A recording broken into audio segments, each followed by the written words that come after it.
E quando você pergunta o que você quer ser, normalmente aquela perguntinha que a gente faz para a criança, né? O que você quer ser quando crescer? Você está perguntando o que a pessoa vai fazer, e não o que ela vai ser.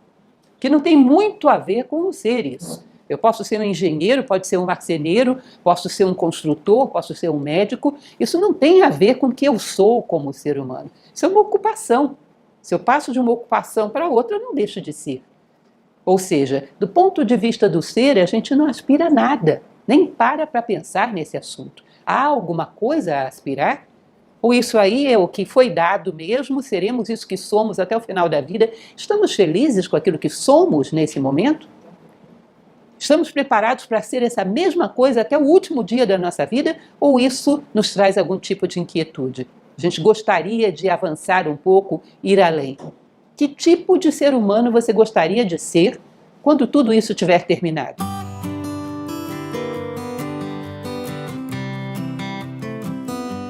Podemos ser o que queremos ser? Um pouco dessa ideia do self-made man, né? Que é essa estátua tão conhecida do homem construindo a si próprio.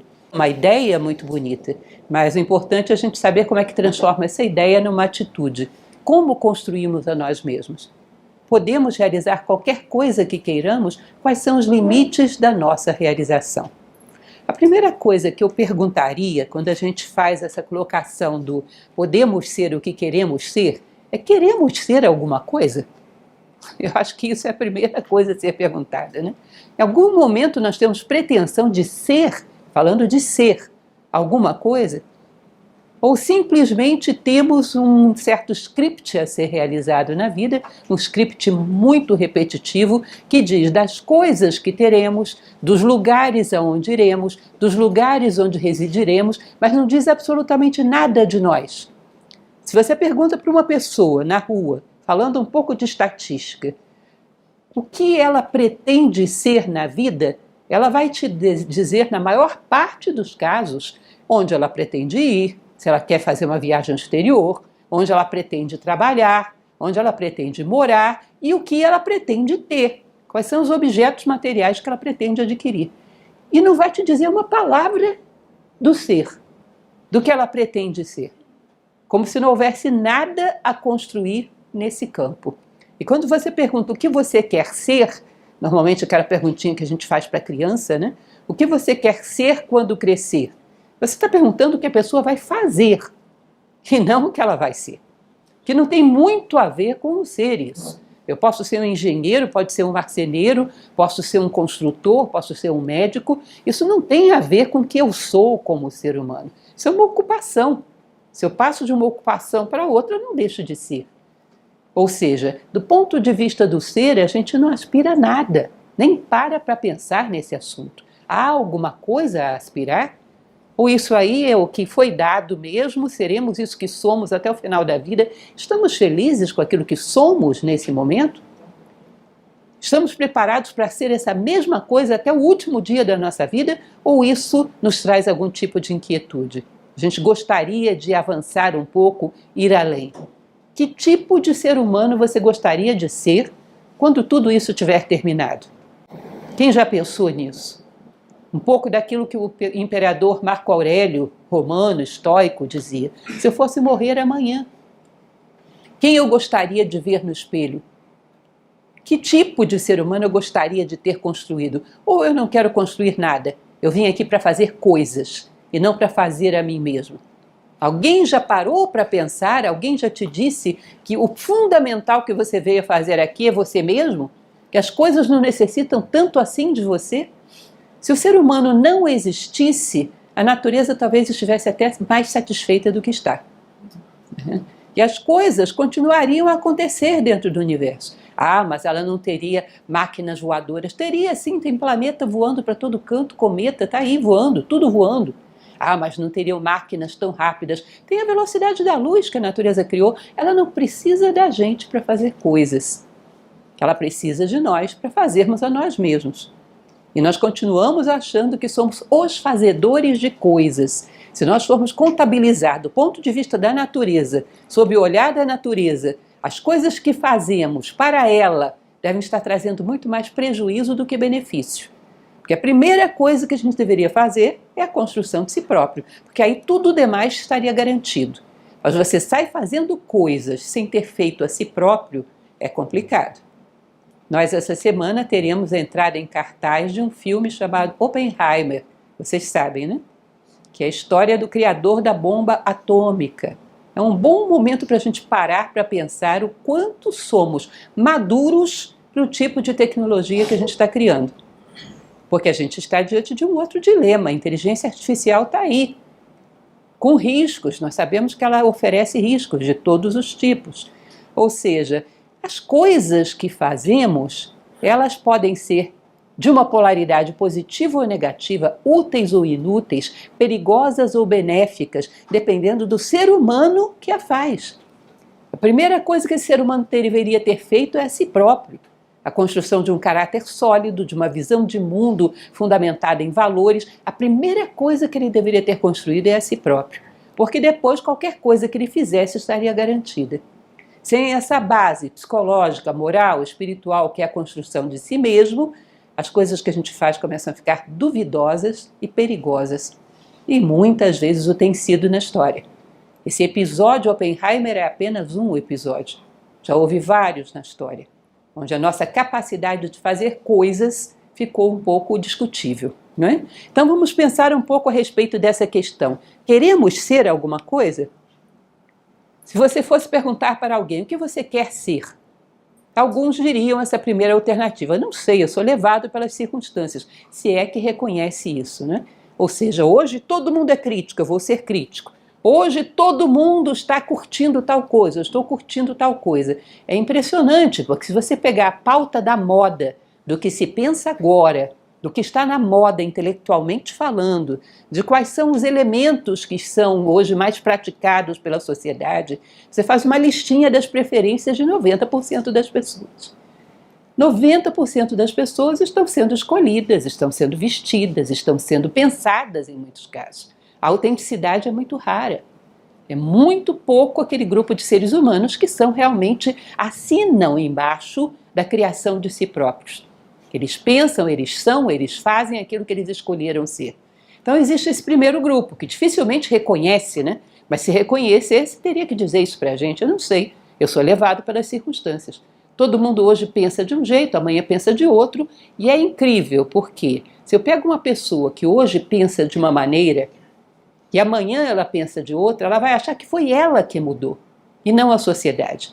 Não reconhece essa pressão da massa sobre as suas escolhas. Ela não reconhece que ela está sendo pensada. E isso é o pior, porque se reconhecesse, teria chance. Se a pessoa chegasse e dissesse: eu sou uma pessoa massificada, teria chances. Já viu. E como viu, agora tem chances de mudar. Mas em muitos casos não existe essa consciência, né? Então existe esse primeiro caso. Outras pessoas te responderiam: eu acho que eu sei o que eu quero ser. Tenho uma meta pessoal, em projeção pessoal ou posses. Ou seja, uma ambição, normalmente uma coisa competitiva, né? Quero chegar a ser uma pessoa conhecida, quero chegar a ser uma pessoa com um certo número de posses. Cá entre nós, isso não é o que você quer ser. Já falamos um pouco sobre isso no início. Isso são projetos pessoais. Isso não é um sentido de vida, não é o que você quer ser. Se você considerar sentido de vida, o que você quer ser, é alguma coisa que justifica toda a sua vida. E não simplesmente um capricho que num determinado momento se esgota. Ah, eu quero ser uma pessoa que desempenha tal profissão. Tá bom, estou desempenhando tal profissão. Se amanhã ou depois eu resolver fazer outra coisa, eu deixo de ser? Não, eu ainda sou o mesmo. Isso é simplesmente um ofício. Isso é um projeto pessoal. Ou seja, é engraçado quando a gente pergunta às pessoas isso, do que elas querem ser.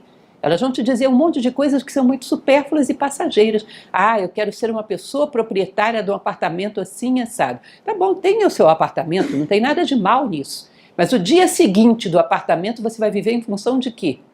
Se o sentido de vida era só isso. Acabou, né?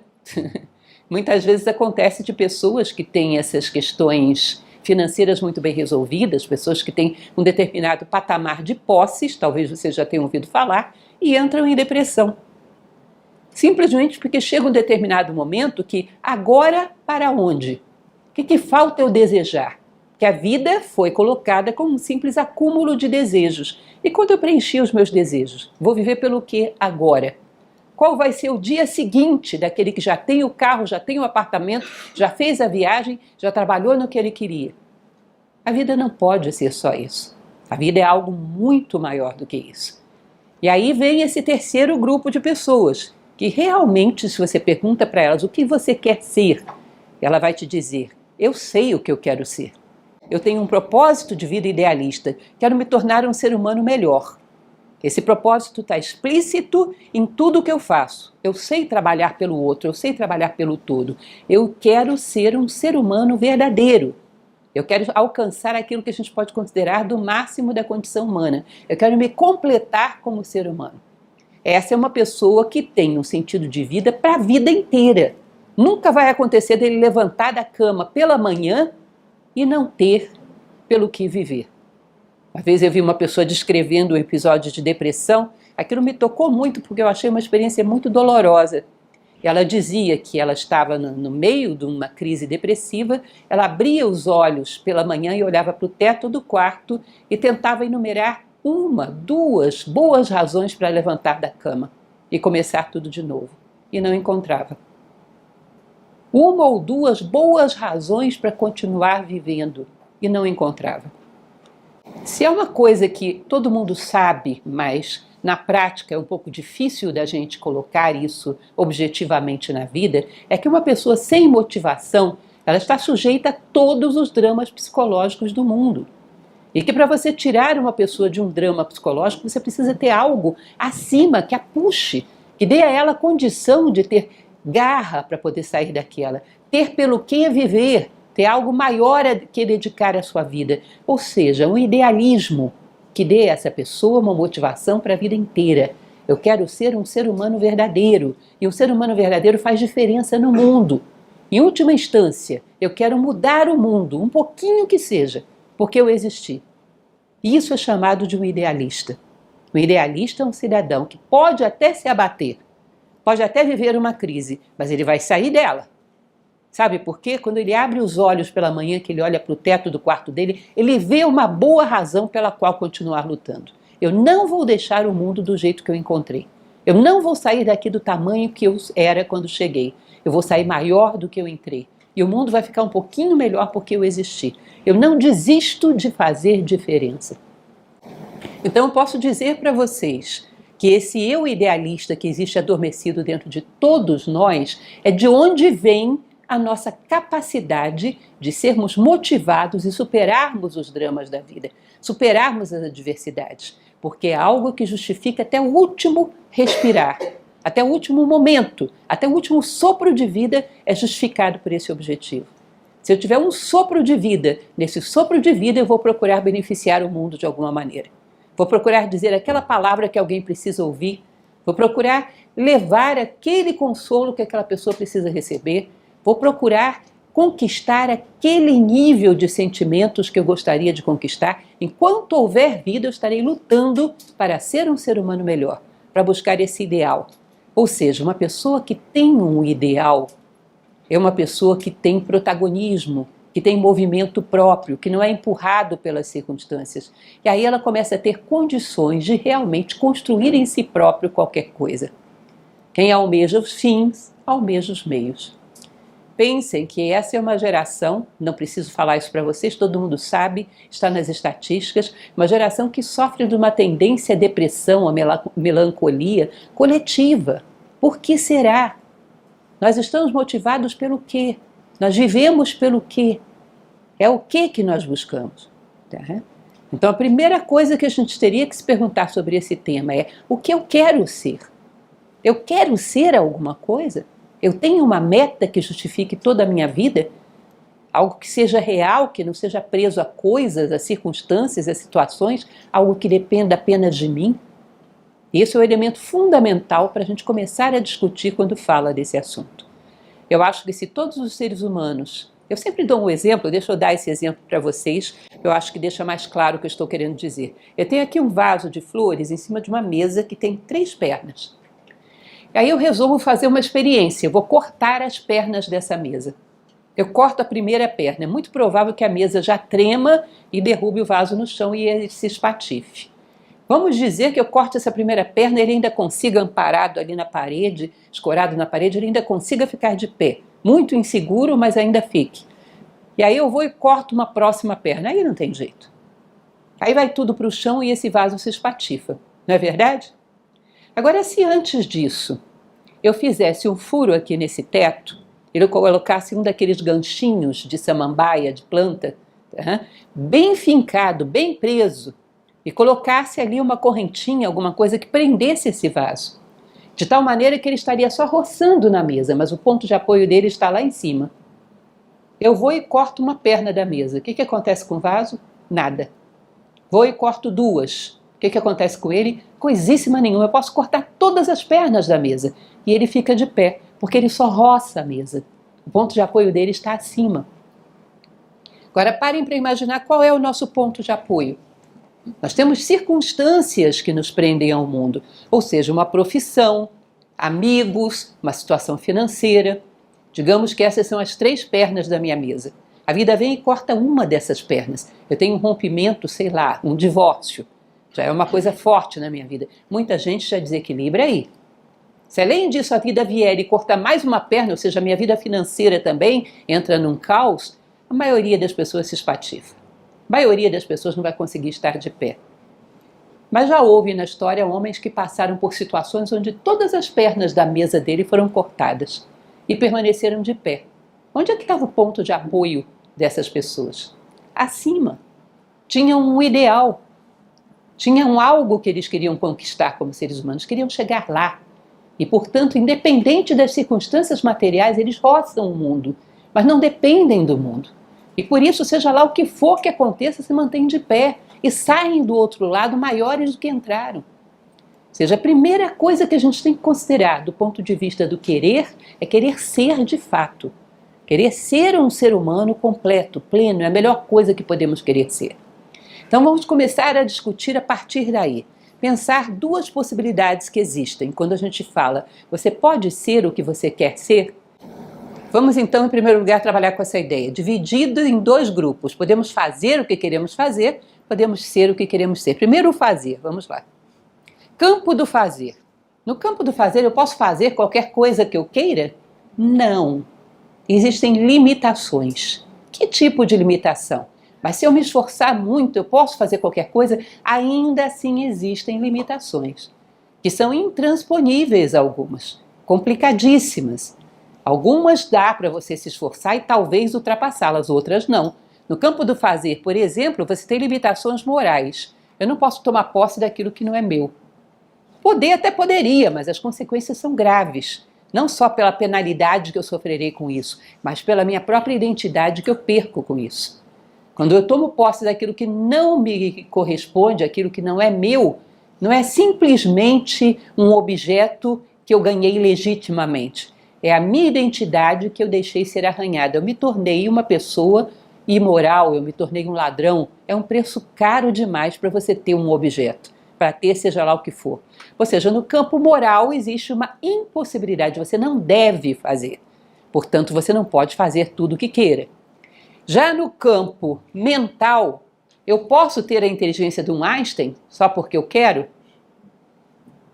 Seria bom, né? Mas não posso. Existem limitações do ponto de vista mental. Por muito que eu me esforce, que eu estude, existem limitações. Eu não posso ter a inteligência de um Einstein de uma hora para outra, nem ao longo de uma vida inteira. Tá? Há diferenças, há circunstâncias diferentes de vida, há outras possibilidades para a gente desenvolver que são muito boas, mas a inteligência do Einstein não vai dar. O que mais? Do ponto de vista emocional, eu posso ter agora a solidez de uma Agnes? Vocês já ouviram falar sobre essa senhora chamada Agnes? Uma norte-americana que se tornou um exemplo para o mundo inteiro. Ela simplesmente era uma simples dona de casa. Um dia, sua única filha e o seu netinho, uma criança, foram mortos num crime. Um crime bastante violento. E essa mulher, ela conseguiu perdoar o criminoso por esse crime. Não só perdoar, como fazer questão de ajudá-lo de alguma maneira na cadeia. Conseguiu sentir compaixão por esse homem e conseguiu de alguma maneira ajudá-lo. percebeu o drama psicológico que tinha sido a vida desse homem. Enfim, ela foi um exemplo grandioso de uma pessoa que é capaz de ir acima de uma limitação que pouquíssimos conseguiriam superar. O nível de revolta, de ódio de uma circunstância como essa. Ela foi capaz de ir acima e ter compaixão, e ter pena, e fazer tudo o que ela pôde para ajudar esse ser humano. É lógico que a gente acha lindo e é realmente muito bonito.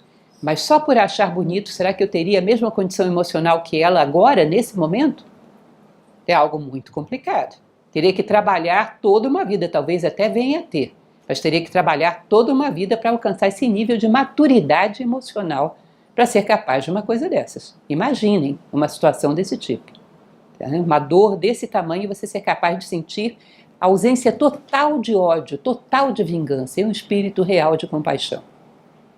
Ou seja, pode ser até que a gente conquiste isso algum dia, mas não é para agora. Ou seja, são limitações emocionais que a gente ainda teria muito que crescer nesse campo, né? E do ponto de vista físico, eu posso jogar futebol como o Pelé, se eu quiser? Vou começar a estudar futebol feminino, vamos ver se eu consigo. Não vai dar, não vai dar. Evidentemente há limitações. Ou seja, no campo do fazer a gente está cheio de limitações. Existem limites em todos os níveis da nossa personalidade. Físico, emocional, mental. Nem tudo que a gente quer fazer, a gente vai poder. Tá?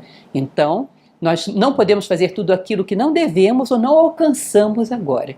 E o campo do ser, como é que será que funciona? Será que eu também tenho limitações? O que é que vocês acham? Existem limitações também no campo do ser? Aí vamos lá, vamos dar uma olhada como é que funciona isso. No campo do ser, existe um autor renascentista, vocês talvez já tenham ouvido falar sobre ele, se chama Pico della Mirandola. Ele escreveu uma coisa chamada O Discurso da Dignidade do Homem, onde ele vai falar sobre uma coisa excepcional. Eu trouxe até um pedaço desse discurso para mostrar para vocês. A capacidade que tem o ser humano de ser aquilo que ele pretenda ser, se ele realmente o quer. O que é uma pedra? É um ser definido pela inércia, né? Não se move, inércia e resistência, paradinha no lugar. Se eu quiser ser como uma pedra, eu posso? Eu não posso ser uma pessoa absolutamente inerte, ficar dentro da minha casa, absolutamente resistente a qualquer atividade? Preguiça total e absoluta, eu não posso fazer isso? Tanto posso que tem muita gente que faz. Tem muita gente que tem a total inatividade como felicidade perfeita, o dolce far niente, né? O doce não fazer nada. Ou seja, eu posso. Uma planta vive em função de captar energia, ela é a base da cadeia alimentar. Ela tira da natureza o próprio alimento, todo mundo se alimenta através dela. Portanto, ela é um ser que tem um foco, buscar energia. Ela vive em função disso, buscar energia. Tirar a energia da terra, do sol e fabricar o seu próprio alimento. Se eu quiser viver em função de buscar energia, que no campo humano seria, por exemplo, tempo, dinheiro, ou seja, eu me tornaria um grande ambicioso, eu também não posso fazer isso? Tanto posso que tem muita gente que faz, vive em função de ganhar dinheiro e nunca acha que tem o suficiente. Está eternamente querendo acumular mais e mais e mais e mais energia. Um dia desses eu vi uma situação, como a humanidade é bizarra, né? O que a gente possa imaginar existe. De um cidadão milionário que ele resolveu investir no sistema de saúde que ele pudesse regredir na sua idade. Vocês já viram isso, essa história? Ou seja, esse queria energia tempo, queria voltar no tempo, queria ser como um garoto de 18 anos. Parece que agora ele desistiu, felizmente, né? Porque só mudou o método. Mudou o método? Desistiu ainda não. Ah, não desistiu ainda não. Ou seja, loucuras desse tipo é uma pessoa que vive em função de energia. Ou acumular dinheiro, ou voltar atrás no tempo. Ou seja, tanto posso que tem gente que faz, que vive na prática com o mesmo objetivo de uma planta. Um animal, basicamente os animais em geral, qual é a motivação deles? Sobreviver e perpetuar a espécie, dois instintos, né? Sobrevivência e perpetuação da espécie. O ser humano pode viver em função só dessas coisas também? Tanto pode que tem gente à beça que vive. Você vai ver a maior parte dos objetivos dos sonhos de vida são sobreviver com o maior conforto possível e procriar com o maior prazer possível. E se finir é o objetivo de maior parte da humanidade. É um objetivo animal, não é humano. Tá? E nós podemos. Tá? Qual é o objetivo humano? Se formos recorrer a esses clássicos que falavam sobre a condição humana, eles diziam que o objetivo do ser humano é ser um ser humano completo, com valores, virtudes e sabedoria. Se a gente quiser construir a nós mesmos como um ser com valores, virtudes e sabedoria, podemos, temos essa possibilidade. E Pico della Mirandola, ele ia mais adiante. Ele dizia que se vocês quiserem chegar à pureza dos anjos, podem chegar a um nível de pureza tal que não queira absolutamente nada de egoísta, que a sua vida seja puramente entrega, que trabalhe puramente pelo bem do todo, pelo bem do outro. Se quiser muito fazer, pode. Se você quiser chegar a um ponto tal de elevação de consciência, segundo dizem várias tradições, que você chega a se fundir com o próprio divino, dizem que até isso o ser humano pode. Ou seja, no campo do ser, o ser humano é um dos seres mais admiráveis da natureza. Ele pode tudo, contanto que ele tenha uma vontade direcionada e uma disciplina para trabalhar nessa direção. Ele pode tudo, qualquer coisa. Esse campo é tremendamente amplo, né? E é exatamente o campo onde, em geral, nós não trabalhamos. Deixamos ele de lado. Ficamos no campo do fazer, no campo do ter, no campo do ir e do voltar. Aí nós temos possibilidades grandiosas. Se você me disser um homem sensacional que chegou a um nível fora do comum, eu vou encontrar na história um para você. Um homem que chegou a um nível de correção, de integridade, de honestidade muito bom, eu vou encontrar na história um para você. Um homem que vivia feito uma pedra e não se mexia, eu vou encontrar. Nós encontramos todos esses exemplos. Embora alguns sejam mais comuns do que outros, a verdade é que a gente encontra todos esses exemplos. Já houve homens e há homens que vivem em função de algum dessas metas. Ou seja, se alguém vive é porque dá. Nós temos uma liberdade de escolha muito grande no campo do ser. O que seria a escolha ideal para nós nesse momento? Escolhermos sermos humanos de verdade. Até para ambicionar alguma coisa depois disso, a primeira coisa que você tem que escolher é ser humano. Imagine você perguntar para uma criança o que você quer ser quando crescer. E ela ser educada para responder, eu quero ser um ser humano de verdade. Isso seria a boa resposta. Nós deveríamos educar as nossas crianças para quererem ser humanas. O resto é secundário. Porque sendo elas humanas, o que elas fizerem será bem feito. Será aquilo que é apropriado para um ser humano. O que elas fizerem será ético, será justo, será bom. Porque tudo mais é dado por acréscimo, quando você precisa buscar em primeiro lugar o seu reino, ou seja, o seu lugar na natureza. Tudo mais é dado por acréscimo. Imaginem como seria interessante uma sociedade assim. Entendem essa ideia? Nós temos uma série de concepções, gente, uma série de concepções, de convicções, de máximas dentro da sociedade que são a contramão dessa premissa. Eu quero ser um ser humano de verdade. E às vezes eu gosto muito de olhar determinadas máximas populares, ditados populares. Vocês já viram, por exemplo, uma frase que diz, o crime não compensa?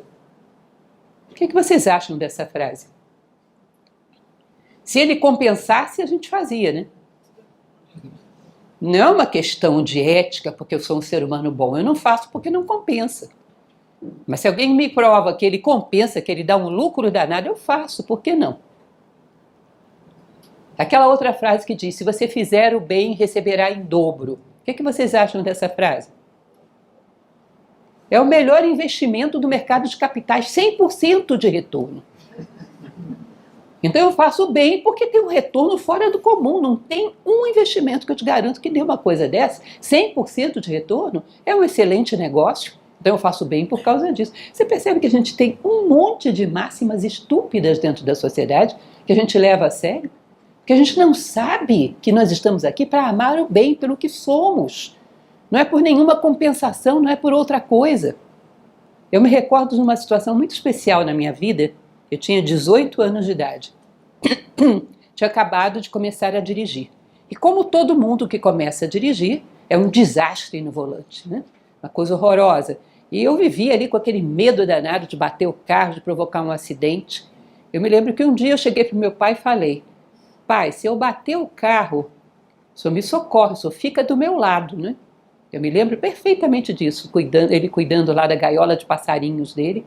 Ele virou para mim e falou: eu não, eu fico do lado de quem estiver certo. Isso foi uma coisa que na época me conflitou tremendamente. Puxa, como assim você bateu o carro, meu pai não fica do meu lado? Que pai, que coisa horrorosa. Hoje eu sinto tanto orgulho daquela resposta dele. Se eu bater o carro, você fica do meu lado, né, pai? Não, de jeito nenhum. Eu fico do lado de quem estiver certo. Vejam que coisa interessante, que coisa bonita. Eu fico do lado da justiça, é a melhor coisa que eu posso fazer para você, te dar exemplo. Não é isso? Vejam quantas concepções bestas a gente tem. Porque a gente não vê que a melhor coisa que a gente pode fazer é ser humano. E ser humano é ético, é bom, é justo, é fraterno. Essas máximas, esses enganos, esses equívocos que a gente tem na sociedade são porque a gente não tem uma meta clara. E não sabe que nós viemos aqui para construir a bondade por ela mesma e não por uma recompensa que venha depois. A justiça por ela mesma e não por nada que venha depois. Nossa maneira de ver o mundo seria outra se a gente soubesse que viemos aqui para construir a nós mesmos. Que aí temos toda essa flexibilidade. Nós podemos ser qualquer coisa que queiramos ser. A melhor escolha, então, é ser um ser humano melhor. Pelas vossas obras vos conhecerei, a frase bíblica. Agir como se já fôssemos. Imaginem uma pessoa que tenha existido historicamente ou que tenha existido na sua vida. É bom a gente imaginar, tentar imaginar uma pessoa que fosse muito íntegra, muito boa. Aí você está diante de uma situação na sua vida, tem que fazer uma escolha. Pensa como essa pessoa responderia. Como uma pessoa muito justa resolveria essa questão. Que decisão ela tomaria? Imagina. E quando você tiver a resposta, tenta você fazer exatamente isso. Ainda que você não seja ainda essa pessoa tão justa. Mas você começa a fazer agora um comportamento coerente com aquilo que você quer ser no futuro. E começa um processo de transformação. Uma disciplina que te permite ir esculpindo a si próprio. Um homem muito íntegro, numa situação como essa, tomaria que decisão? Quando você pergunta, você vai perceber que você sabe, a gente sabe. Nós temos essa noção dentro de nós. Um homem muito íntegro faria tal coisa. Eu começo desde agora a fazer a mesma coisa que ele faria. Porque de tanto fazê-lo, um dia eu serei. Um dia eu serei como ele, verei o mundo como ele. Existe um filósofo estoico, que era Epíteto, que ele dizia o seguinte: as sementes de grandeza que existem dentro do homem necessitam de uma imagem para crescer e germinar. Se você quer ser um ser humano de verdade, tome a imagem de um ser humano de verdade. Houve uma época na minha vida que eu comecei a tentar imaginar o que seria um homem sábio, um homem bom, um homem íntegro. E usava a minha imaginação para tentar pensar como ele ficaria no trânsito, quando leva uma fechada, como ele ficaria naquele dia que ele chegou atrasado no trabalho, como ele ficaria naquele dia que ele se equivocou em algo que ele fez. Ou seja, em todas as circunstâncias do dia a dia da minha vida, eu ficava imaginando como um homem sábio responderia. Aí anotava tudo, escrevia numas cartolinas, colava na porta do meu armário. Eu queria olhar para aquilo e ver um ser humano íntegro na minha frente, que pudesse ser um modelo para mim, para que eu pudesse construir a mim mesmo a partir disso. Isso é muito útil, que a gente faça esse exercício de imaginação. O que seria um ser humano ideal? Íntegro, justo, bom, valoroso, e cada vez mais começar a introduzir essas respostas à vida que esse homem daria na minha própria vida. Ir me transformando pelo exemplo, ir me construindo pelo exemplo. Com certeza, essa é a única obra que a natureza espera de nós. Porque o resto ela faz sozinha. Agora, construir a nós mesmos ela não pode fazer, sabe por quê? Porque existe uma lei chamada livre-arbítrio que garante que a gente só cresce se quiser. Portanto, a natureza tem que esperar que a gente cresça por vontade própria. Ela não pode nos obrigar a crescer. Ela só precisa da gente para isso, para construir a nós mesmos. O resto ela faz sozinha. Então, através de um exemplo, de uma referência, de uma imagem, a gente começar um processo de inserir na nossa vida aquilo que a gente consideraria como ideal. Trabalhar para ser verdadeiramente humano. Essa é a meta. Tá? É uma disciplina que limpa hábitos antigos e implanta novos. Uma vez me disseram uma coisa, que eu sou professora de técnicas de estudo, eu me interesso muito sobre todas essas descobertas modernas que se faz nessa área, e uma vez eu vi um texto, entre aspas, científico, que falava sobre a criação de hábitos. E ele dizia o seguinte, que uma coisa que você praticasse todos os dias durante 4 meses da sua vida, você teria tendência a já tê-la incorporada como hábito. Imagina durante 4 meses da sua vida, todos os dias eu dar uma resposta X para tal circunstância. Eu ser paciente no trânsito. Eu esperar que as pessoas saiam do elevador antes de entrar. Eu dar bom dia para as pessoas olhando nos olhos delas e realmente querendo o bem delas. Eu tendo compaixão com aqueles que estão mal-humorados, mas com um emocional bagunçado num determinado dia, no trabalho, em família, tendo compaixão, tendo paciência. Durante 4 meses me comportando dessa maneira, eu teria adquirido um hábito. Será que isso é verdade? Porque se é fantástico. Porque são 4 meses. Em cima disso, eu inclusive fiz uma disciplina que eu achei muito interessante, um curso que eu construí em cima disso, onde eu coloquei frases estoicas para você ler todos os dias, frases da Escola de Filosofia Estoica, falando sobre moral, sobre posturas humanas, para se ler todos os dias por 4 meses, para que a gente imaginasse a possibilidade de inserir aqueles ensinamentos na nossa vida. Ou seja, talvez haja algumas práticas, algumas disciplinas que não sejam tão complicadas assim. Todos os dias praticando uma determinada coisa. Vai chegar um determinado momento que já não é mais aquele exemplo que eu colei no armário. Sou eu, isso é meu. Eu tomo posse. Eu passo a ser assim, porque eu quero. Assimilo aquilo como uma resposta minha à vida.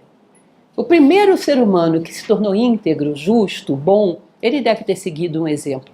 Ele deve ter seguido um referencial. Mas num determinado momento aquilo se tornou dele. E outro se espelhou nele como referencial. E num determinado momento isso se tornou dele. E assim caminha a humanidade. Assimilando hábitos humanistas por uma questão de disciplina. Todos os dias da nossa vida. Uma prática que eu quero assimilar como uma característica da minha personalidade. E vou construindo, vou esculpindo a mim mesma. Trouxe para vocês um trechinho desse texto de Pico della Mirandola, o discurso sobre a dignidade do homem. Um pedacinho bem pequeno, só para vocês terem uma noção de como é um texto belo, como é interessante. Vejam só. Ó suma liberalidade de Deus Pai, ó admirável felicidade do homem. Só a ele é concedido ser aquilo que quer ser.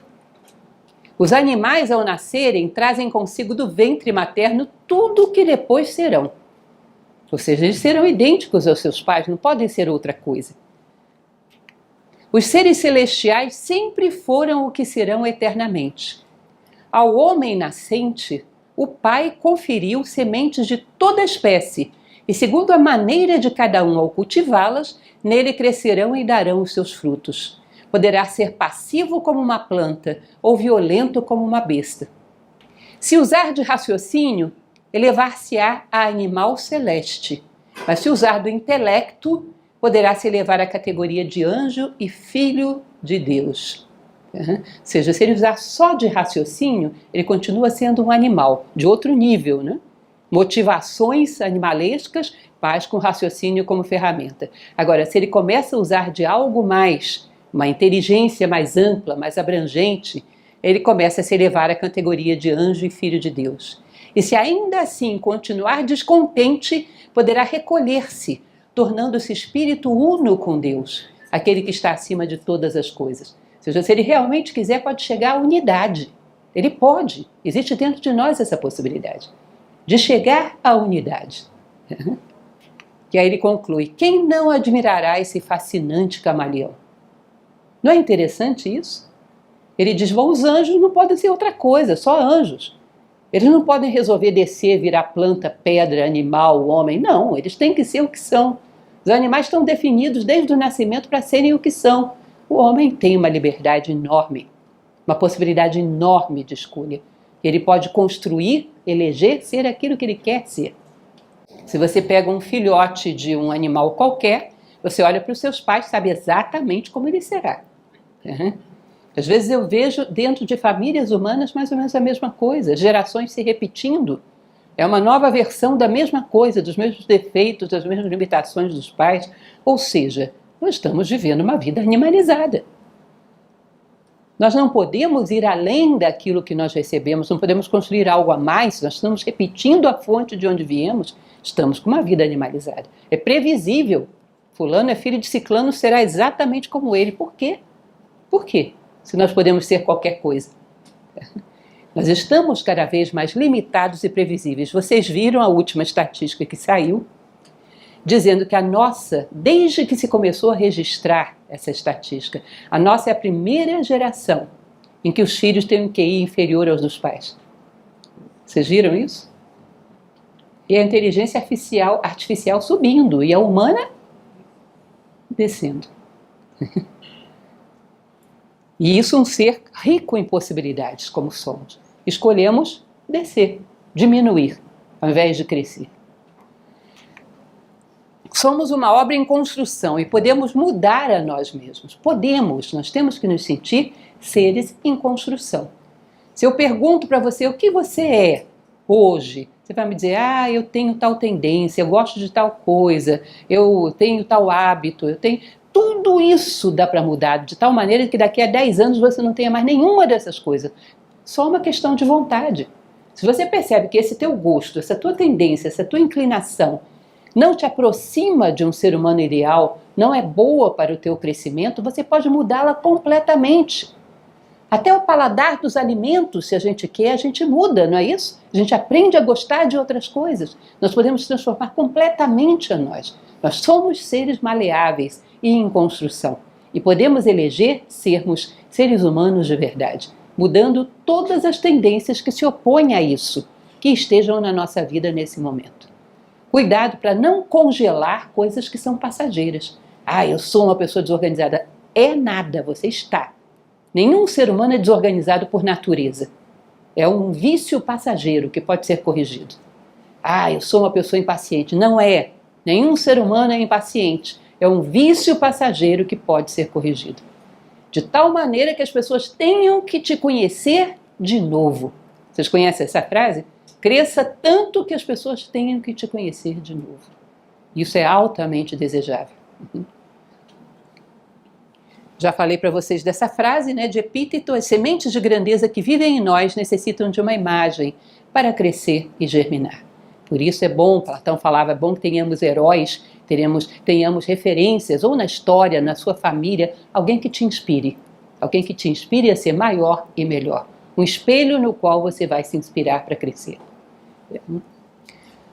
Usar da imaginação, como eu já falei para vocês, tentar pensar como desperta um homem melhor, como se locomove, como se alimenta, como chega e sai dos ambientes.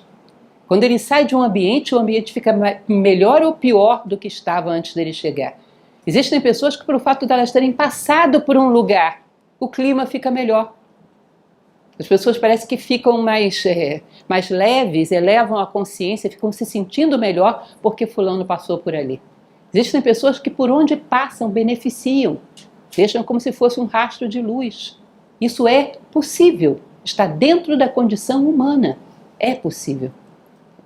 Começar a imaginar um ser humano assim, e começar a se imaginar assim. Começar a se ver agindo e vivendo dessa maneira.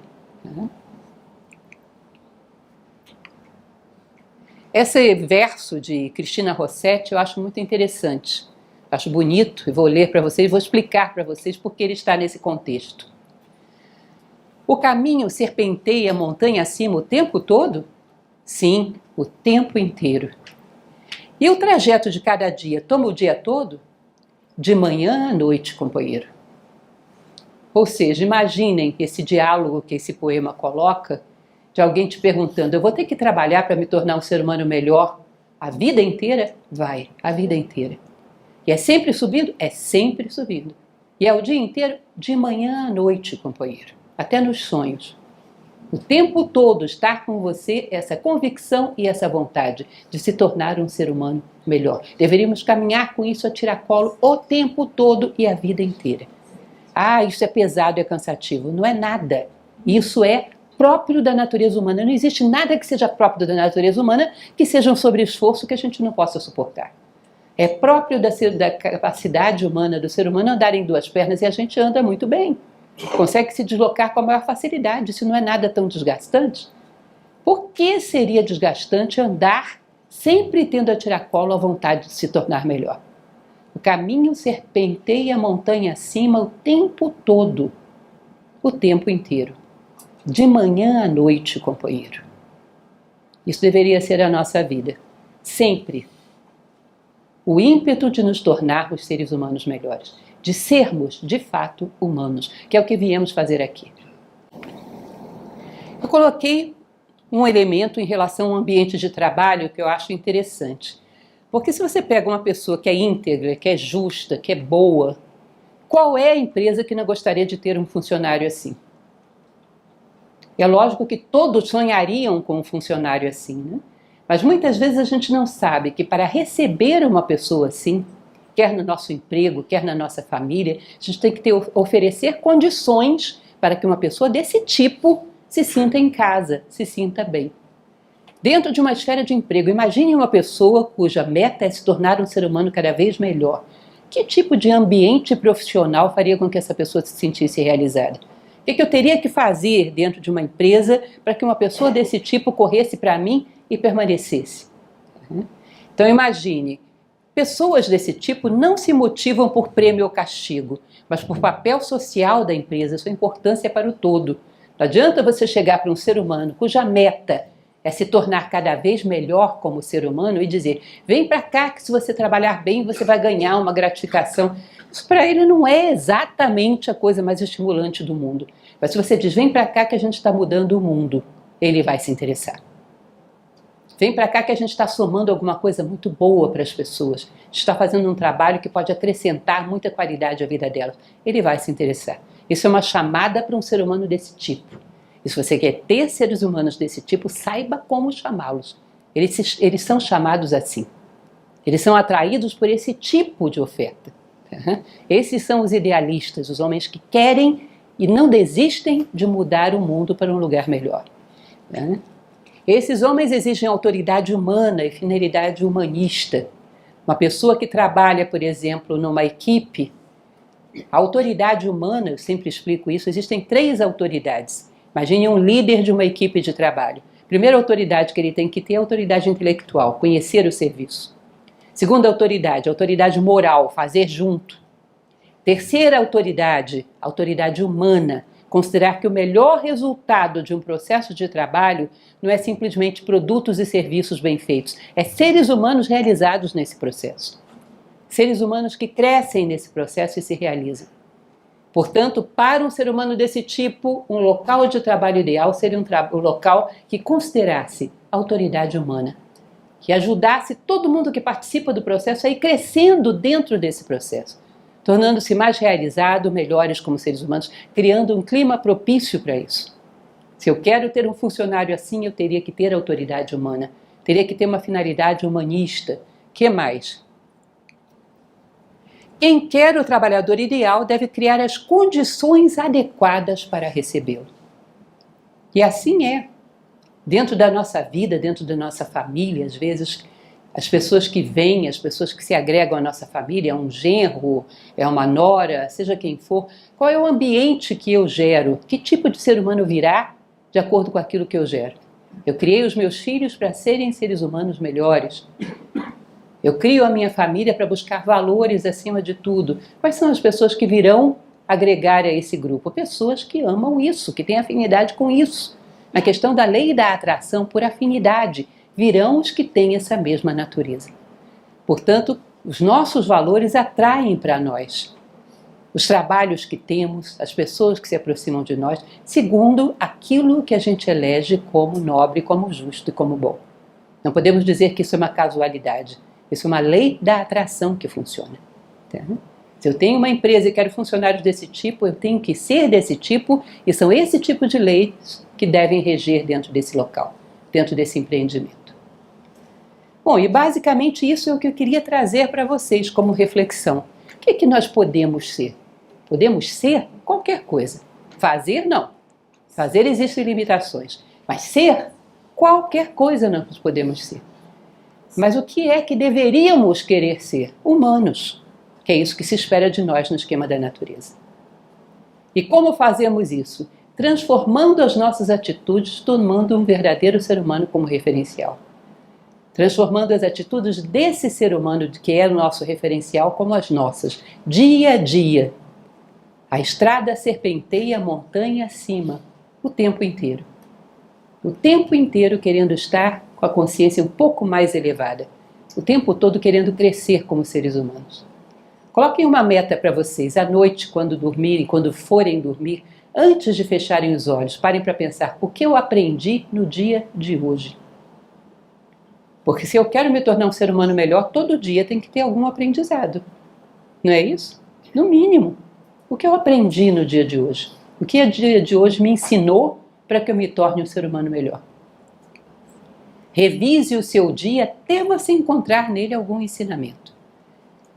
Exija que você use o seu tempo para construir a si próprio. Todos os dias um aprendizado, todos os dias um ensinamento. Duvido que o dia inteiro não tenha nada a dizer para você. Você passou desatento. Revise o seu dia até encontrar algo que possa te ensinar alguma coisa que te permita ser um ser humano melhor. Quando?